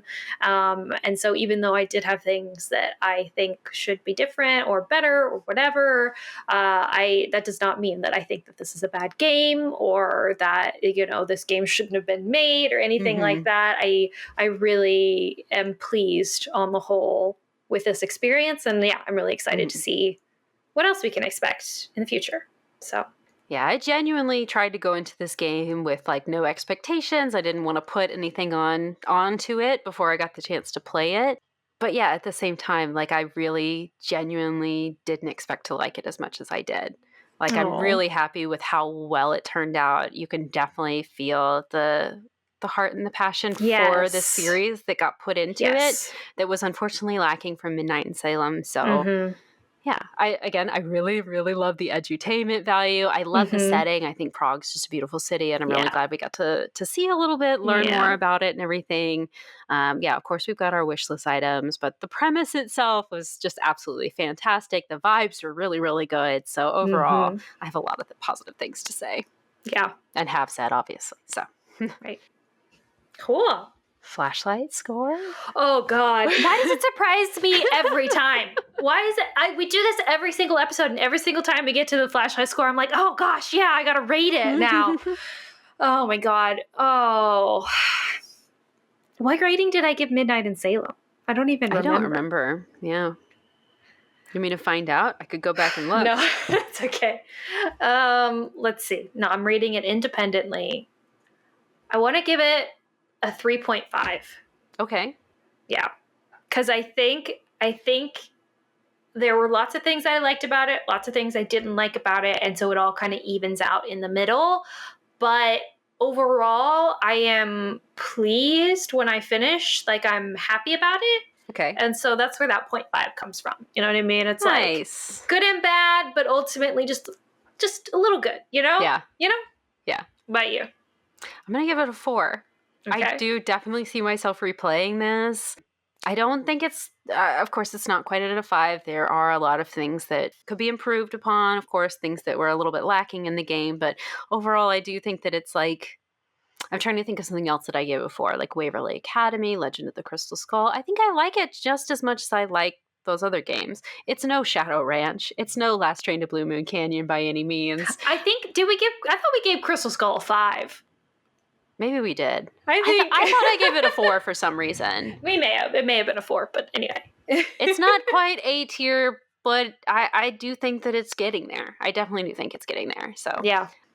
Yay. Okay. Yay. Yay. Mystery of the 7 Keys. Yay. Her Interactive. So proud of y'all. And yeah, we look forward to what's coming next. And what's coming next for us Next episode, we thought, well, since this new game came out, what better than to go back and cover some more Her Interactive games? Yes. In honor of this release. It has. Mm-hmm. How long has it been? When was the last time? Well, we did Midnight in Salem back in October, but the last time we did a game before that, we did like a whole block of them, but it was like maybe a year before that. So it's been a long time. It was in June to August of last year is last time we covered a game. So it's been about a year. Back to it. Yeah. It's time. We love these games so much that we can't go very long without talking about them anyway. So look forward to it. So next up, we had our patrons vote on our next episode, and it was actually a 50-50 tie. And part of me loves this and part of me hates it when it happens because now I have to choose and also now I get to choose. And so sometimes it's good, sometimes it's bad. This one was a hard choice to make, you guys, because it was between Treasure in Royal Tower and Secret of the Scarlet Hand. Both absolute knockout games, probably some of my favorite games in the entire series of Her Interactive games. But we decided that this time we will be covering Secret of the Scarlet Hand. I'm very excited to talk about Henrik, to talk about Poppy Dada, the introduction to Sunny June, plus Alejandro. Oh my gosh, so much stuff going on in that game. So it will be juicy and very exciting and very nostalgic. So so great. We'll look forward to that. Yes, join us then. We'll see you then, regular Drews.